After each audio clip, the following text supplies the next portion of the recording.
ബ്രസ്റ്റിൻ്റെ കൂടെ തന്നെ അതിൻ്റെ അടിയിലുള്ള മസിൽസ് കഴലകൾ എല്ലാം നീക്കം ചെയ്ത് നോക്കി, ബ്രസ്റ്റ് നിലനിർത്തി ഓപ്പറേറ്റ് ചെയ്ത് നോക്കി. ഇങ്ങനെ പല രീതിയിലുള്ള ട്രയൽസ് എക്സ്പെരിമെൻറ്റ്സ് നോക്കി 10-20 വർഷത്തോളം ഈ പേഷ്യൻസിനെ ഫോളോ അപ്പ് ചെയ്തിട്ടുള്ള എവിഡൻസ് തെളിവുകളുണ്ട്. അതിൻ്റെ ബേസിസിലാണ് നമ്മുടെ ലോകാരോഗ്യ സംഘടനയൊക്കെ ബ്രസ്റ്റ് ക്യാൻസർ ചികിത്സയ്ക്ക് ഗൈഡ് ലൈൻസ് ഉണ്ടാക്കി. ഈ ബ്രസ്റ്റിൻ്റെ ഗ്ലാൻഡ് കൂടുതലായിരിക്കും, അപ്പോൾ അവിടെയൊക്കെ കുറച്ച് കട്ടി കൂടുതൽ വരാം. പക്ഷെ സ്വയം പരിശോധിച്ച് ഇങ്ങനെയാണ് നോർമലി ഇരിക്കുന്നത്. സോ ഇങ്ങനെ ഉണ്ടെങ്കിൽ നമുക്ക് എന്തെങ്കിലും ചേഞ്ചസ്, ഗൈനക്കോമാസ്റ്റിയ അങ്ങനെ ഒരു സിറ്റുവേഷൻ ഉണ്ടെങ്കിൽ അത് ചിലരിൽ എസ്പെഷ്യലി സിറോസിസ്, ലിവർ സിറോസിസ്, അല്ലെങ്കിൽ ഒത്തിരി പ്രായമാകുമ്പോൾ ടെസ്റ്റിസ്, ഈ വൃഷണത്തിൻ്റെ ആരോഗ്യം ക്ഷയിക്കുമ്പോൾ ഈ സ്ത്രീ ഹോർമോൺസ് പുരുഷന്മാരിൽ കൂടാം. അത് പിന്നെ ചിലതരം മരുന്നുകൾ, പിന്നെ ഭക്ഷണ രീതി കൊണ്ട് തന്നെ ബ്രസ്റ്റ് എൻലാർജ്മെൻറ്റ് വരാം. ഈ ബ്രസ്റ്റ് എൻലാർജ്മെൻറ്റ് ക്യാൻ ഇൻക്രീസ് നമുക്ക് ബ്രസ്റ്റ് ക്യാൻസറിൻ്റെ റിസ്ക് പുരുഷന്മാരിൽ കൂട്ടാൻ സാധ്യതയുണ്ട്. ബ്രസ്റ്റ് ഫീഡിങ് ഇല്ലാത്ത അവസ്ഥ, ബ്രസ്റ്റ് ഫീഡിങ് ഇപ്പം മിനിമം ഒരു 1 year, ഇപ്പോൾ ബ്രസ്റ്റ് ഫീഡിങ് അഥവാ കൊടുക്കാൻ പറ്റായിക അല്ലെങ്കിൽ ആവശ്യത്തിന് ഒരു മോർ ദാൻ 1 year കൊടുക്കാതിരിക്കുക, കുട്ടികളില്ലാത്ത അവസ്ഥ, ഹോർമോൺ ട്രീറ്റ്മെൻറ്റ് എടുക്കേണ്ടി വരുന്ന അവസ്ഥ, ഇതെല്ലാം ബ്രസ്റ്റ് ക്യാൻസർ റിസ്ക് ഉണ്ടാക്കും. ലേറ്റായിട്ട് കുട്ടികൾ ഉണ്ടാവുക. അപ്പോൾ പണ്ട് നമ്മളിപ്പോൾ വരുന്ന എല്ലാവരോടും ചോദിച്ചു കഴിഞ്ഞാൽ ഇപ്പോഴത്തെ 50-60 വയസ്സുള്ള സ്ത്രീകൾ കുട്ടി ഒരു 20 വയസ്സ് 21 വയസ്സ്, ഇപ്പോൾ എല്ലാവരും ടുവേഴ്സ് ലേറ്റ് ആണ്, 28-30 വയസ്സ്. So late child birth. നമസ്കാരം, ടൈംസ് ഓഫ് ഇന്ത്യ സമയം മലയാളം ഡോക്ടർ ടോക്സിലേക്ക് സ്വാഗതം.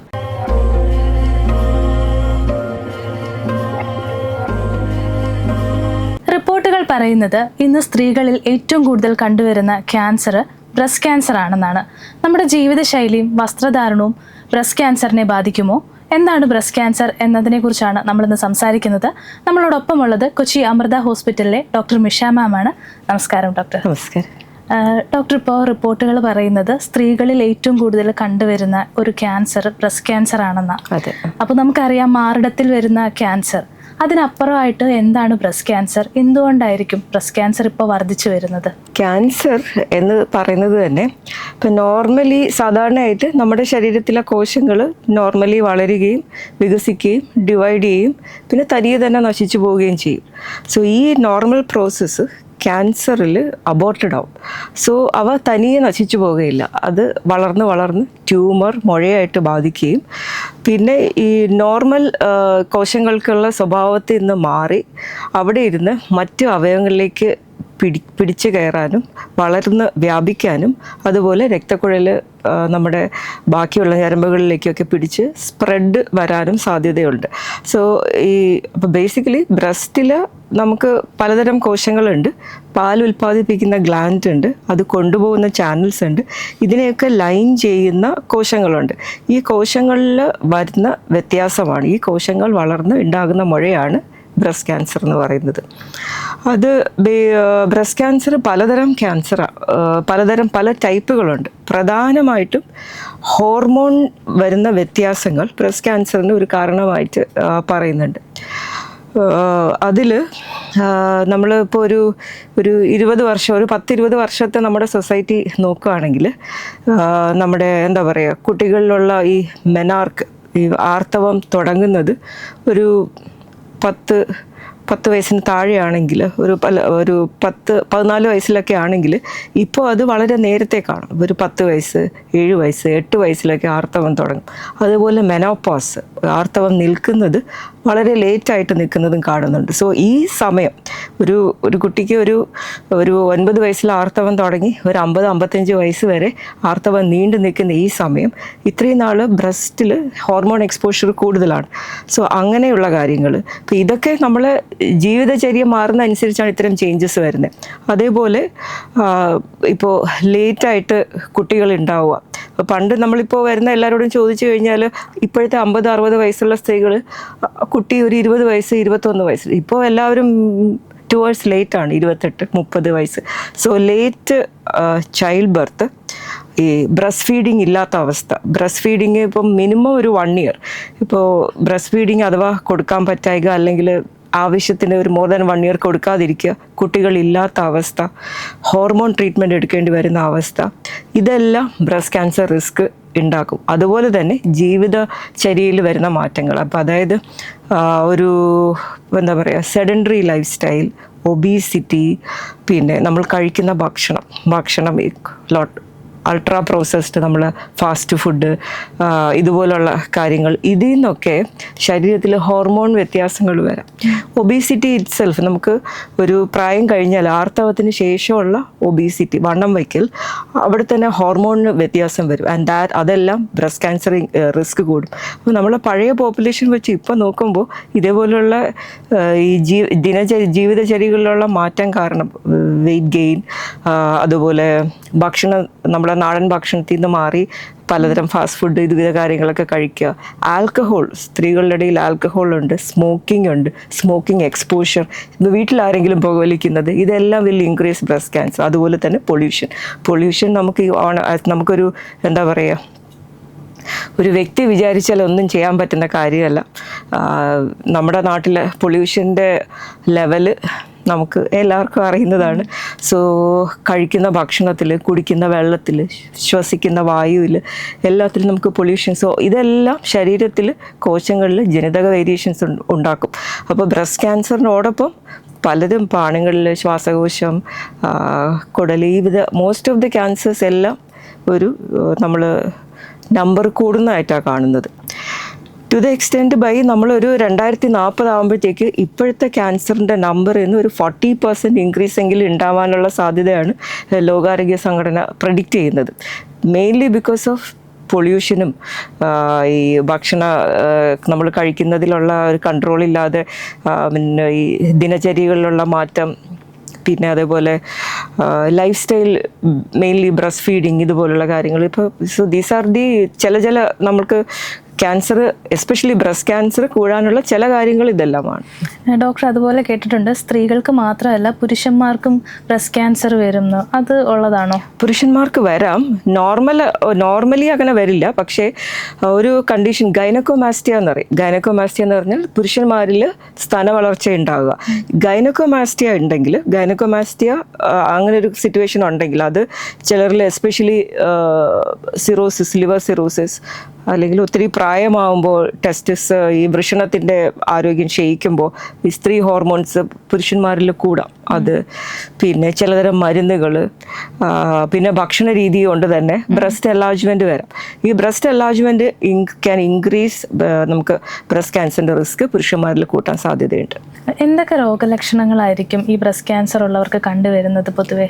പ്രധാനമായിട്ടും മുഴയായിട്ടാണ് വരുന്നത്. മുഴ, പെയിൻ, വേദനയില്ലാത്ത മുഴ.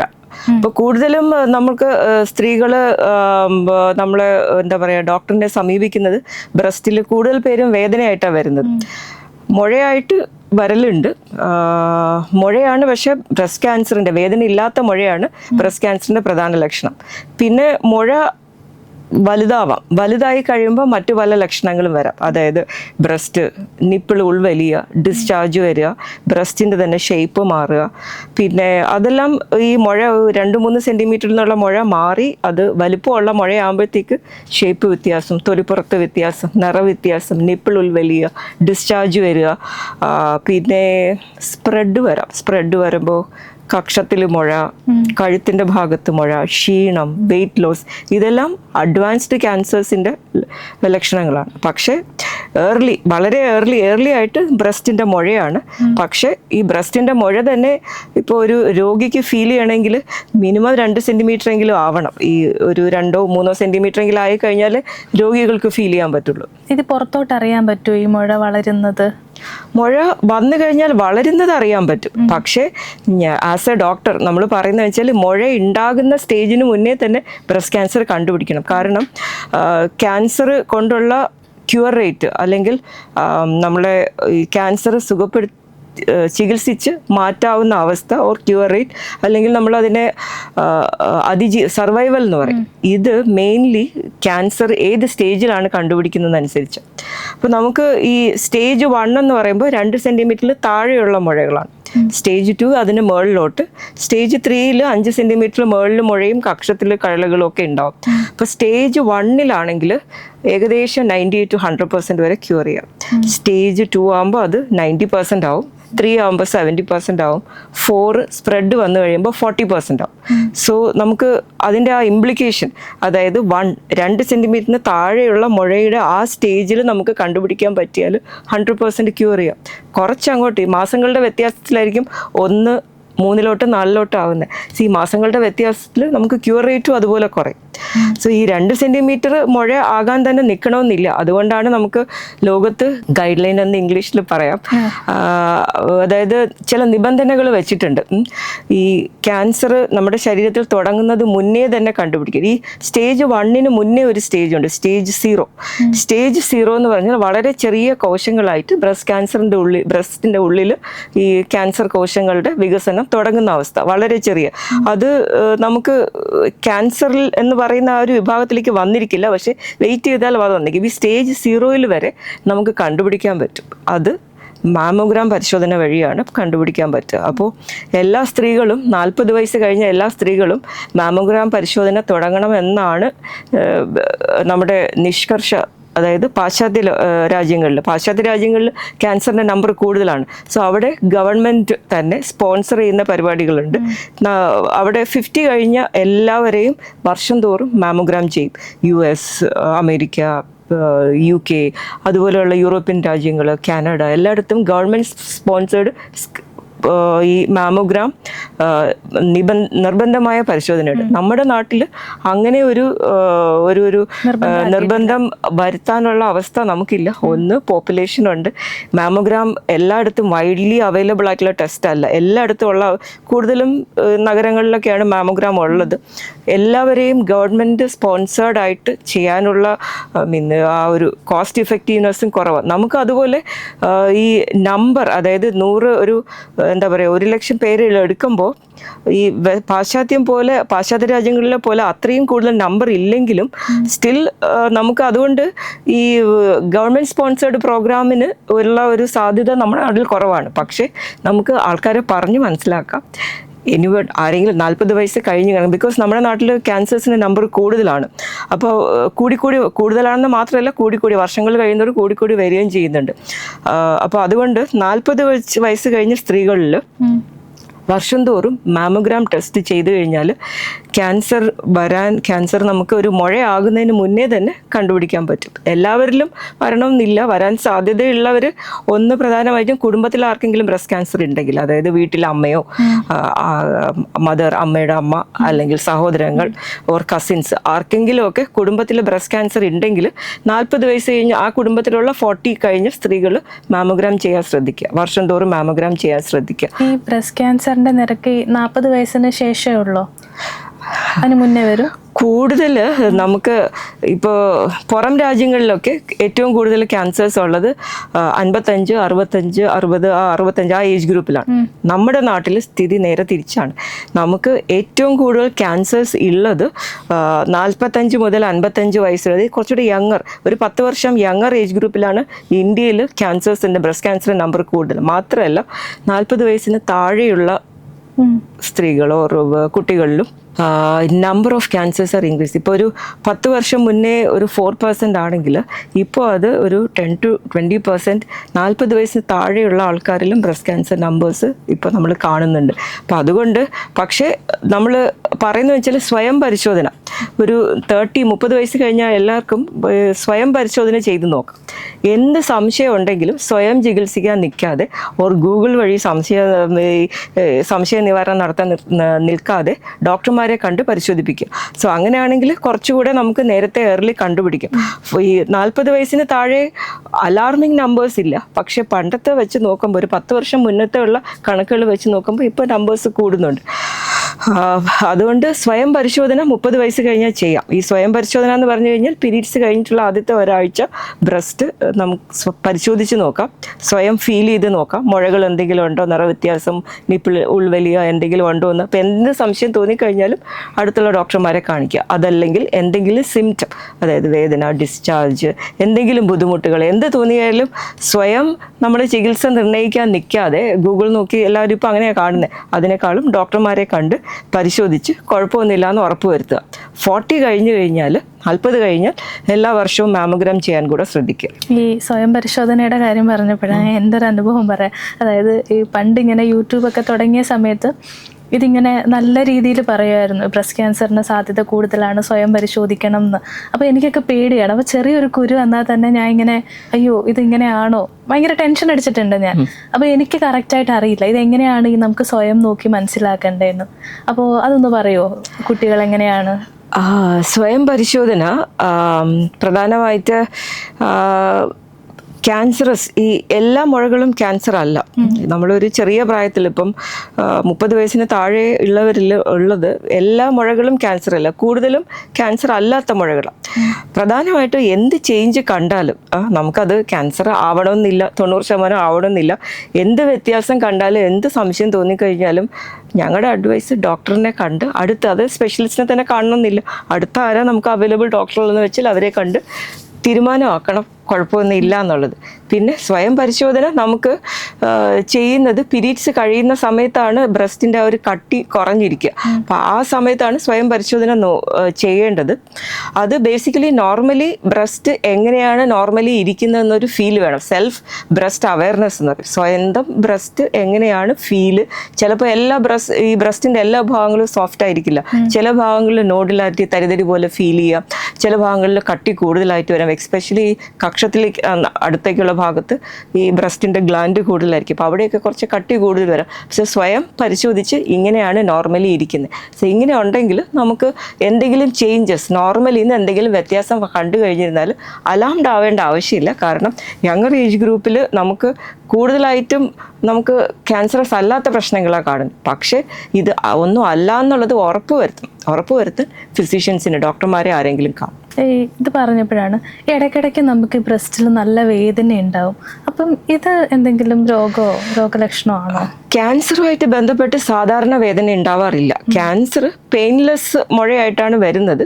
പക്ഷെ ഒരു 10% ക്യാൻസേഴ്സ് ക്യാൻ ബി ഈ ഒരു പെയിൻ കൂടെ വരാം.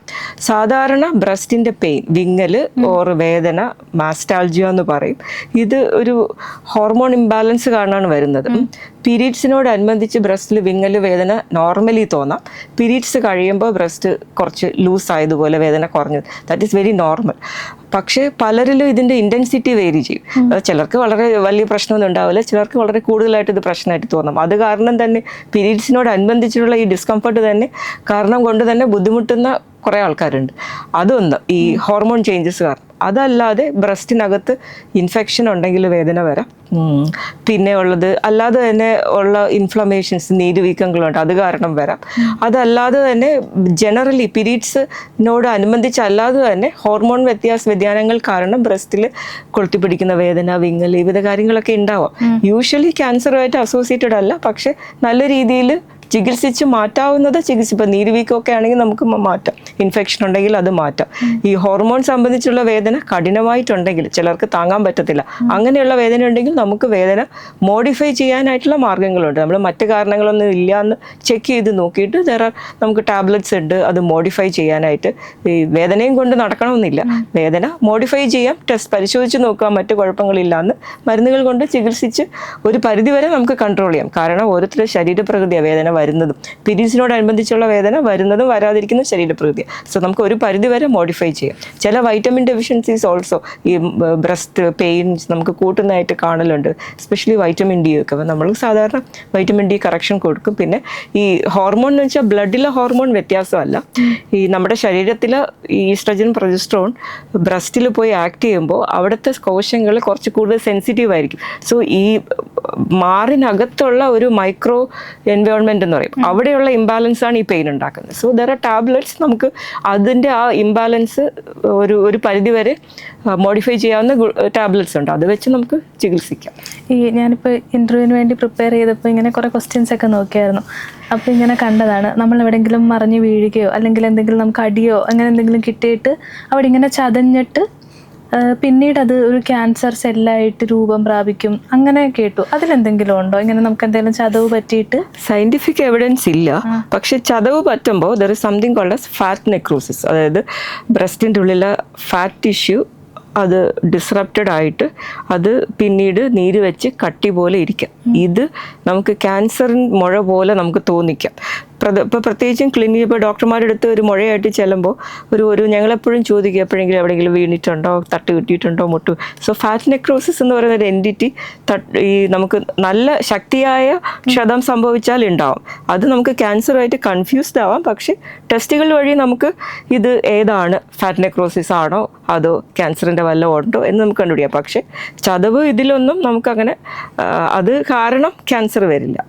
ഈ മാമോഗ്രാമിന്റെ കാര്യം നമ്മൾ നേരത്തെ പറഞ്ഞല്ലോ, അതല്ലാതെ എന്തെങ്കിലും ടെസ്റ്റുകളുണ്ടോ ഇത് കണ്ടുപിടിക്കാനായിട്ട് ബ്രസ്റ്റ് ക്യാൻസർ?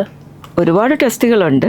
ഏറ്റവും ആദ്യം ചെയ്യേണ്ടുന്ന ടെസ്റ്റ് മാമോഗ്രാമാണ്. അതായത് എന്തെങ്കിലും സംശയം തോന്നിക്കഴിഞ്ഞിരുന്നാൽ നമ്മൾ 40 വയസ്സ് കഴിഞ്ഞുള്ള ആൾക്കാരിൽ മാമോഗ്രാം വെച്ച പരിശോധന തുടങ്ങുന്നത്.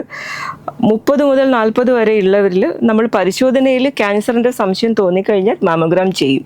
30 വയസ്സിന് താഴെയുള്ള ആൾക്കാരിൽ പരിശോധനയുടെ ഭാഗമായിട്ട് നമുക്ക് ടെസ്റ്റുകൾ വേണമെന്നുണ്ടെങ്കിൽ അൾട്രാസൗണ്ട് സ്കാനാണ് ചെയ്യുന്നത്. സോ മാമോഗ്രാം ആൻഡ് അൾട്രാസൗണ്ട്, ബ്രസ്റ്റിൻ്റെ അൾട്രാസൗണ്ട്, ഇതാണ് പ്രധാനമായിട്ടും നമ്മൾ ടെസ്റ്റുകൾ തുടങ്ങുന്നത് ഇവിടെ വെച്ചാണ്. പിന്നെ നമുക്ക് ഓരോ ടെസ്റ്റിൻ്റെ റിസൾട്ട് അനുസരിച്ച് കൂടുതൽ ടെസ്റ്റുകളുണ്ട്. ചിലപ്പോൾ breast MRI, pet scan, needle biopsy. ഇപ്പോൾ ബ്രസ്റ്റ് നമുക്ക് സ്കാൻ ചെയ്യുമ്പോൾ അത് മാമോഗ്രാം ആയിരുന്നാലും അൾട്രാസൗണ്ട് ആയിരുന്നാലും സ്കാനിങ്ങിൽ ക്യാൻസറിൻ്റെ ലക്ഷണങ്ങൾ തോന്നിക്കഴിഞ്ഞിരുന്നാലും അതല്ലെങ്കിൽ എന്തെങ്കിലും സംശയം, ഇപ്പോൾ ക്യാൻസർ തന്നെ നമുക്ക് ഒരു 90 ഡിഗ്രി നമുക്ക് സ്കാൻ ചെയ്യുമ്പോൾ ദർ ഇസ് എ 90% സസ്പിഷൻ, ഒരു സംശയം, അല്ലെങ്കിൽ ഇതിൽ ഒരു 50% സസ്പിഷൻ, ഓർ 5% സസ്പിഷൻ, ഒരു 2% ഇങ്ങനെയുള്ള ഒരു ഗ്രേഡിംഗ് ഉണ്ട്. അപ്പം ഇതിൽ ഏതെങ്കിലും ഒരു വളരെ ലോ ഡിഗ്രി ഓഫ് സംശയം തോന്നിക്കഴിഞ്ഞാലും അടുത്ത ടെസ്റ്റ് ബയോപ്സി ടെസ്റ്റാണ്. ബയോപ്സി ടെസ്റ്റ് ചെയ്ത് നോക്കി, ബയോപ്സി ടെസ്റ്റിലാണ് നമുക്ക് 100% ക്യാൻസർ ഉണ്ടെന്നും ഇല്ലെന്നും പറയാൻ പറ്റും. ബയോപ്സി എന്ന് വെച്ചാൽ നീഡിൽ ബയോപ്സി, ഓപ്പറേഷൻ അല്ല. ഓപ്പറേഷൻ ഇപ്പം നമ്മൾ ആശുപത്രിയിൽ കാണുന്നത് ചിലർ എന്തെങ്കിലും മുഴ കണ്ട് പുറത്തുനിന്ന് ഓപ്പറേഷൻ ചെയ്ത് അത് എടുത്തു മാറ്റി ക്യാൻസർ അല്ല എന്ന് ഉറപ്പിച്ചിട്ടായിരിക്കും വരുന്നത്. പക്ഷെ നമുക്ക് ഇന്നത്തെ കാലത്ത് നമുക്ക് ഓപ്പറേഷൻ്റെ ആവശ്യമില്ല. ഡയഗ്നോസ് ചെയ്യാൻ സ്കാനിങ് കഴിഞ്ഞു കഴിഞ്ഞാൽ അടുത്തത് നീഡിൽ ബയോപ്സി അല്ലെങ്കിൽ കോർ നീഡിൽ ബയോപ്സി എന്ന് പറയും. കോർ നീഡിൽ ബയോപ്സി വെച്ച്, അതായത് കുറച്ചൊരു ഇപ്പോൾ നമ്മൾ ബ്ലഡ് ട്രാൻസ്ഫ്യൂഷൻ, രക്തം കൊടുക്കാനൊക്കെ ഉപയോഗിക്കുന്ന നീഡിലുണ്ടല്ലോ, അത് സാധാരണ ഇഞ്ചക്ഷൻ എടുക്കുന്നതിനേക്കാളും വലിയ നീഡിലാണ്. അപ്പോൾ അത്രയും വലിയ ഒരു നീഡിൽ നമ്മൾ തരിപ്പിച്ചിട്ട് ബ്രസ്റ്റിൻ്റെ ഉള്ളിലേക്ക് ഇട്ട് അതിന്ന് ടിഷ്യൂ സക്ക് ചെയ്തെടുക്കും. അപ്പോൾ നമുക്കൊരു നല്ല രീതിയിൽ ചങ്ക് ബ്രസ്റ്റ് ആ മുഴയിൽ നിന്ന് ഇത് കിട്ടും. സോ അത് നമുക്ക് പത്തോളജി ടെസ്റ്റിങ്ങിന് ചെയ്ത് നോക്കാം. അതിന്ന് നമുക്ക് 100% ക്യാൻസർ ഉണ്ടെങ്കിലുണ്ട്, ഇല്ലെങ്കിലില്ല. ഈ ഡയഗ്നോസിസ് നമുക്ക് തിരിക്കാൻ പറ്റും ബയോപ്സി വഴി. അതുപോലെ പലർക്കും ഉള്ളൊരു സംശയമാണ്, ഈ ബ്രായും ബ്രസ്റ്റ് ക്യാൻസറും തമ്മിൽ എന്തെങ്കിലും ബന്ധമുണ്ടോ? യാതൊരു ബന്ധവുമില്ല. ഇടുന്ന ബ്രാ, പിന്നെ കളർ, ഇതൊന്നും തമ്മിൽ യാതൊരു സയൻറ്റിഫിക്കലി പ്രൂവൺ യാതൊരു ബന്ധവും ഇല്ല. അപ്പം ഞാനൊരു സംശയം ചോദിക്കട്ടെ. അതായത് പണ്ട് നമ്മൾ ഇതിൻ്റെ ഷേപ്പൊക്കെ കിട്ടാനും ഇതൊന്നും പുറത്ത് കാണരുത്, നീളടിക്കരുത് എന്നൊക്കെ പറഞ്ഞിട്ട് നല്ല ടൈറ്റ് ആയിട്ടുള്ളതായിരിക്കും യൂസ് ചെയ്യുന്നത്. ഇപ്പം അത് മാറിയ ആൾക്കാർ കംഫർട്ടിനനുസരിച്ച് കപ്പുള്ളതും അങ്ങനെ യൂസ് ചെയ്യുന്നുണ്ട്. പക്ഷേ ഈ അന്നേരം ഈ ടൈറ്റ് ഉള്ളത് യൂസ് ചെയ്യുമ്പോഴാണെങ്കിലും അല്ലെങ്കിൽ പൊതുവേ നമ്മൾ യൂസ് ചെയ്യുമ്പോൾ ഈ റെഡ് ലൈൻസ് ഇങ്ങനെ ടൈറ്റ് ഉള്ളത് യൂസ് ചെയ്യുമ്പോഴായിരിക്കും കൂടുതൽ വരുന്നത്. റെഡ് ലൈൻസ് ഇങ്ങനെ കാണപ്പെടുന്നുണ്ട്. അത് ചിലപ്പോൾ നമുക്ക് ചൊറിച്ചിൽ അല്ലെങ്കിൽ അങ്ങനെ ഇറിറ്റേഷൻ ഉണ്ടാക്കിയിട്ട് കുരുക്കൾ പോലെയൊക്കെ. അപ്പോൾ അത് പിന്നീട് എന്തെങ്കിലും ദോഷങ്ങൾ ഉണ്ടാക്കുമോ നമ്മുടെ ബ്രസ്റ്റിന്? ഈ റെഡ് ലൈൻസ് എല്ലാം തൊലിപ്പുറത്തല്ലേ. സ്കിൻ ഡിഫറെന്റ് ഓർഗൻ ആണ്. സ്കിൻ നമ്മളെ ശരീരത്തിൽ ബാക്കി എല്ലായിടത്തും ഉള്ളതുപോലെ തന്നെ ബ്രസ്റ്റിലും. ഇപ്പൊ ബ്രസ്റ്റ് എന്ന് പറയുന്ന അവയവം നിപ്പിൾ, അതിൻ്റെ ചുറ്റുപാടുമുള്ള ആ ഏരിയയുള്ള, പിന്നെ തൊലിക്കടിയിലുള്ള ഫാറ്റിൻ്റെ അടിയിലാണ് ഈ ബ്രസ്റ്റ് ഇരിക്കുന്നത്. സ്കിന്നിൽ വരുന്ന ചേഞ്ചസ് ഈ ബ്രാ ഇട്ട് നമ്മൾ ടൈറ്റ് ആയിട്ടുള്ള ഇന്നർ വെയർ ഇട്ടിട്ട് ഈ തൊലിപ്പുറത്ത് വരുന്ന ചേഞ്ചസ് പിന്നീട് ബ്രസ്റ്റിൻ്റെ ഉള്ളിലേക്ക് ബാധിക്കില്ല. പക്ഷെ തൊലിപ്പുറത്ത് ഇപ്പോൾ ഇൻഫെക്ഷൻ വല്ലതും വന്നു കഴിഞ്ഞാൽ അത് സമയത്ത് ട്രീറ്റ് ചെയ്തില്ലെങ്കിൽ ഇരുന്നിരുന്നിരുന്ന് ഉള്ളിലേക്ക് പോകും. അല്ലാതെ ഈ സ്ട്രെച്ച് മാർക്സ്, തൊലിപ്പുറത്ത് ഉണ്ടാകുന്ന ചെറിയ കുരുക്കൾ, ഇതൊക്കെ നമുക്ക് ബ്രസ്റ്റിൻ്റെ ഉള്ളിലേക്ക് ബാധിക്കാനുള്ള സാധ്യത കുറവാണ്.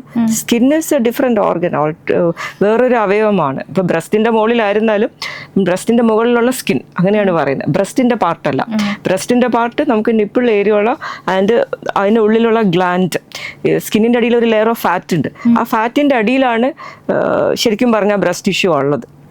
ക്യാൻസർ പോലുള്ള മുഴകൾ ബ്രസ്റ്റിൻ്റെ അകത്തുനിന്ന് തുടങ്ങി അത് വന്ന് തൊലിപ്പുറത്തേക്ക് ബാധിക്കാം. പക്ഷെ തൊലിപ്പുറത്തുള്ള നമ്മൾ ഈ പറയുന്ന ഈ ഡ്രസ്സുകൾ ഇടുമ്പോഴുള്ള ക്ഷതങ്ങളും നിറവ്യത്യാസങ്ങളും റെഡ് ലൈൻസ് ഒന്നും ഉള്ളിലോട്ട് ബാധിക്കില്ല.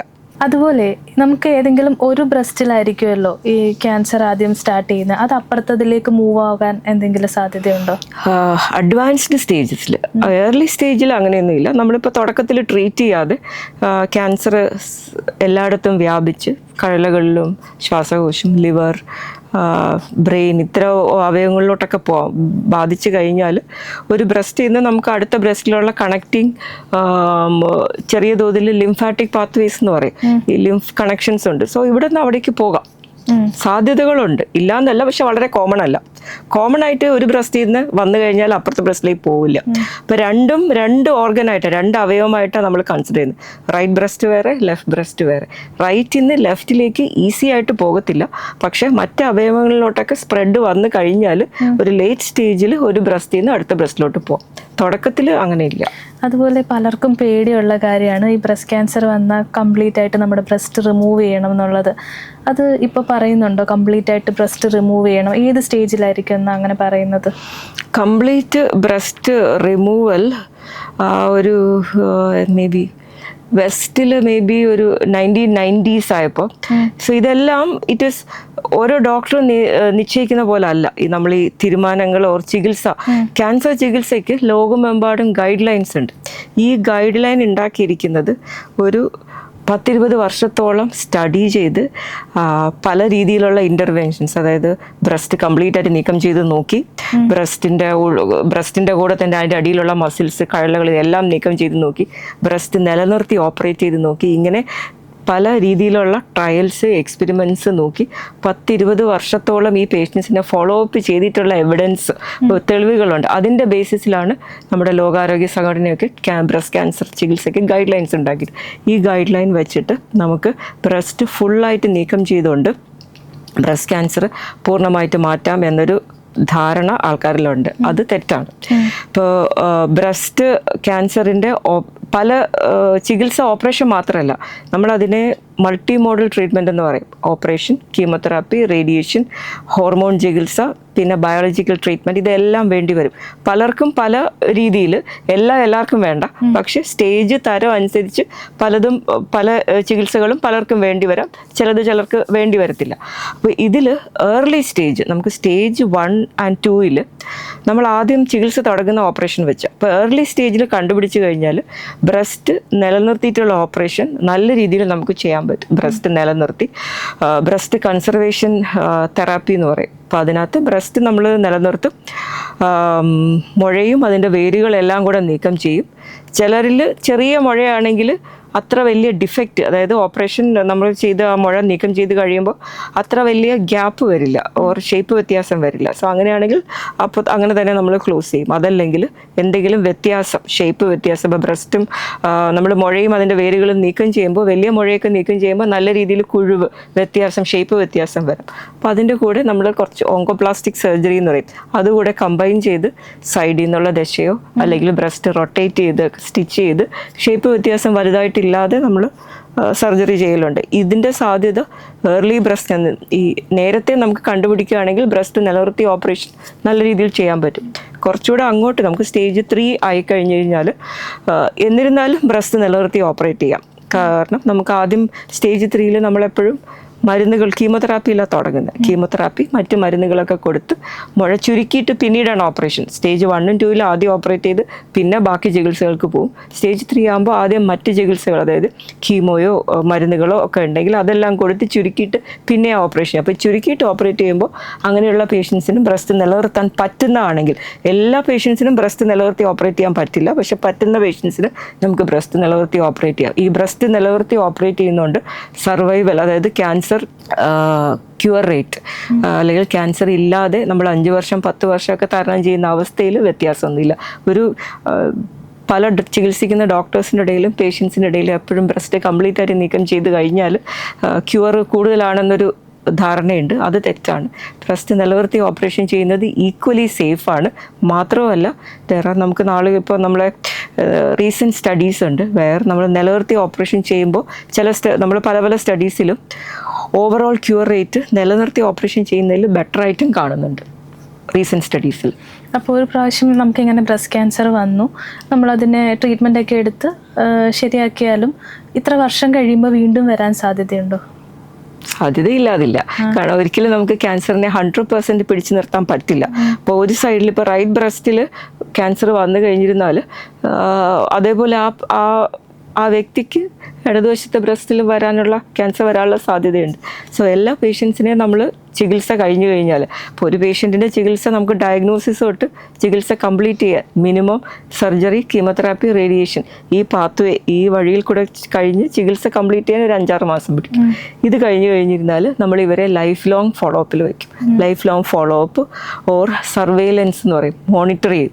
പുതിയത് എന്തെങ്കിലും വരുന്നുണ്ടോ ഇല്ലയോ, ചികിത്സ സംബന്ധമായ പ്രശ്നങ്ങളുണ്ടോ, അതിൻ്റെ സൈഡ് ഇഫക്ട്സ് എന്തെങ്കിലും ഉണ്ടോ. ഇത് ആദ്യം നമ്മൾ ഓരോ 3 മാസം കൂടുമ്പോൾ, പിന്നീട് 6 മാസം കൂടുമ്പോൾ, ഓരോ 3 മാസം കൂടുന്നത് 2 വർഷം വരെ, 2 വർഷം കഴിഞ്ഞ് കഴിഞ്ഞാൽ 6 മാസം കൂടി 6 മാസത്തിൽ വെച്ച് നമ്മൾ ചെക്കപ്പ് ചെയ്യും 5 വർഷം വരെ. അത് കഴിഞ്ഞാൽ വർഷത്തിലൊരിക്കൽ ലൈഫ് ലോങ് നമ്മൾ ചെക്ക് ചെയ്തുകൊണ്ടിരിക്കും.